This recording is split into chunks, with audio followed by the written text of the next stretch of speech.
So, samahan niyo ako sa panibagong project na gagawin natin at sobrang meaningful nito dahil ang gagawin natin ay walang iba kundi ang alaga nilang aso. Sa part na to ay papakita natin sa inyo na step by step at kinukuha natin yung idea ng client at yung kanyang history at kung ano ba talaga ang kanyang gusto.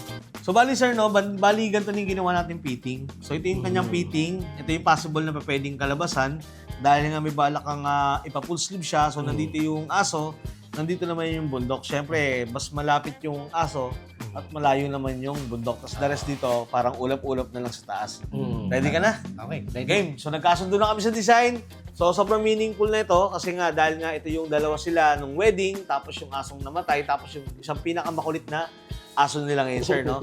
Tapos dahil nga galing sila ng Canada, merong Canadian mountain na forest. Okay, sir, game? Okay. Yung aso, hindi naman sa akin yun. So, sa wife ko siya. So, nakilala ko siya nung mag-girlfriend pa lang kami. Siguro mga 4-year-old na yung aso.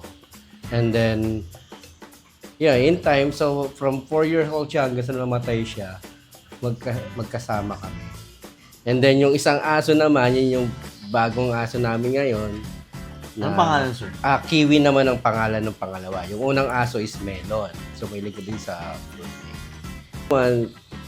Masyado siyang spoiled in short.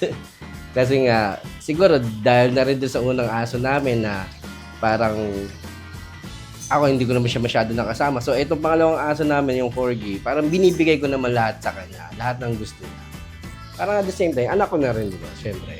So, siyempre, tinitreat natin lagi ng part ng family yung mga aso namin.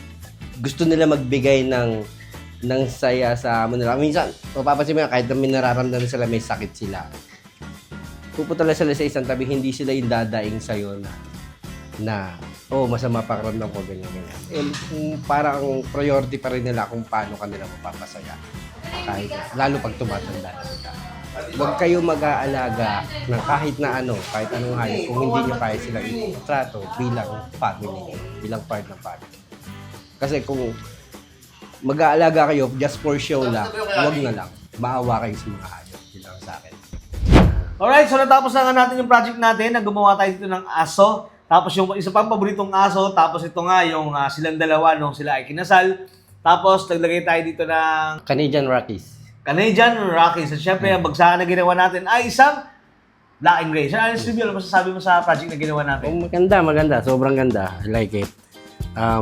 Definitely will be back para sa karugtong natin. Yeah. Yun. Yeah. Alright, no? So, alam nyo na guys, kaya sa lahat ng gusto pang mag-avail ng ating promo, ongoing pa rin siya. At syempre, kung gusto nyo pang mapanood, lagi yung mga video natin na bagong ilalabas, please follow and like and share. At syempre, pwede na kayo mag-PM kay Del yung mga